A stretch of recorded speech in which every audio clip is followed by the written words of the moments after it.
Shalom, shalom, shalom, shalom, haleluya, puji Tuhan. Satu hari lagi Tuhan berikan untuk kita. Hari ini Kamis 29 Desember tahun 2022. Percayalah, Tuhan pasti akan menolong bahkan akan memberkati kita di sepanjang hari ini. Baiklah, kita akan kembali melanjutkan pembacaan Alkitab satu hari satu pasal. Dari pembacaan 14 hari bersama dengan Zakaria sebelum kita melakukan semua kegiatan kita di sepanjang hari ini. Hari ini kita telah memasuki hari yang ke-12, maka kita akan membaca kitab Zakaria pasal yang ke-12, ayat pertama sama dengan ayat yang ke-14. Judul renungan kita hari ini, Kasih yang menggantikan amarah. Sebagai pengantar renungan hari ini, saya akan coba bacakan untuk kita ayat yang ke-8. Pada waktu itu, Tuhan akan melindungi penduduk Yerusalem, dan orang-orang yang tersandung di antara mereka pada waktu itu akan menjadi seperti Daud. Dan keluarga Daud akan menjadi seperti Allah, seperti malaikat Tuhan yang mengepalai mereka. Dalam bacaan kita kemarin di akhir pasal yang ke-11, kita mendapati bahwa Tuhan begitu murka kepada umatnya. Ia tidak lagi peduli jika mereka binasa. Namun dalam nas hari ini, kita belajar bahwa murka Tuhan kemudian digantikan oleh kemurahannya. Amin. Nas hari ini menunjukkan kebaikan Tuhan. Walaupun Yerusalem telah dikepung, tetapi Tuhan akan membuat semua pengepungnya menjadi pening. Yerusalem seolah seperti bejana yang berisi anggur. Banyak bangsa datang dan minum dari bejana sampai mabuk. Dengan begitu, mereka tidak mampu lagi menghancurkan Yerusalem. Yerusalem kemudian diumpamakan seperti batu yang besar. Siapapun yang mencoba mengangkatnya akan luka parah. Kuda-kuda yang menyerang Yerusalem sampai frustasi, bahkan menjadi gila. Kaum Yehuda pun akhirnya memuji penduduk Yerusalem karena memiliki kekuatan dari Tuhan. Bahkan kaum Yehuda digambarkan sebagai anglo berapi.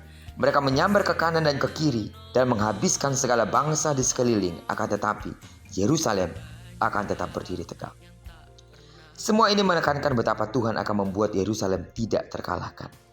Tuhan akan memberikan kemenangan kepada kemah-kemah Yehuda. Dengan begitu, keluarga Daud dan penduduk Yerusalem tidak merasa sombong.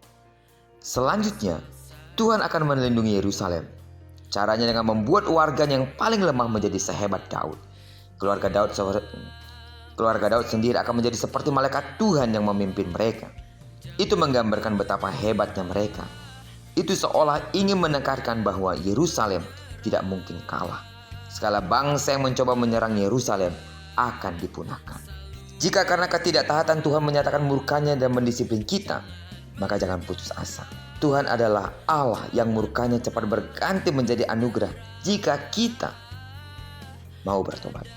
Karena itu, mari, kenal Allahmu sebagai Allah yang penuh dengan kasih. Namun kenal juga Allahmu sebagai Allah yang murka terhadap dosa. Saat kita bersalah, saat kita tahu kita telah melakukan hal yang keliru di hadapan Tuhan. Detik saudara datang, meminta ampun, memohon belas kasihannya, di sana Tuhan akan mengampuni kita. Sebab kemurahannya adalah kemurahan yang tanpa batas. Ketika kita mau kembali datang kepadanya. Allah kita sungguh Allah yang bermurah hati. Allah kita adalah sungguh Allah yang sangat mengasihi kita. Terpujilah nama Tuhan. Diberkatilah kita sepanjang hari ini, digenapi firman-Nya telah berjanji bahwa apa yang dikerjakan tangan kanan dan tangan kiri kita dibuatnya berhasil. Dan karena kita telah menyerahkan diri kita sepenuhnya ke dalam tangan kendali Tuhan, maka percayalah kemanapun saudara pergi hari ini, di sana pasti kemuliaan Tuhan akan dinyatakan. Diberkatilah kita bersama dengan orang-orang yang kita kasihi, serta bersama dengan orang-orang yang kita cintai dimanapun mereka berada. Terpujilah nama Tuhan. Shalom.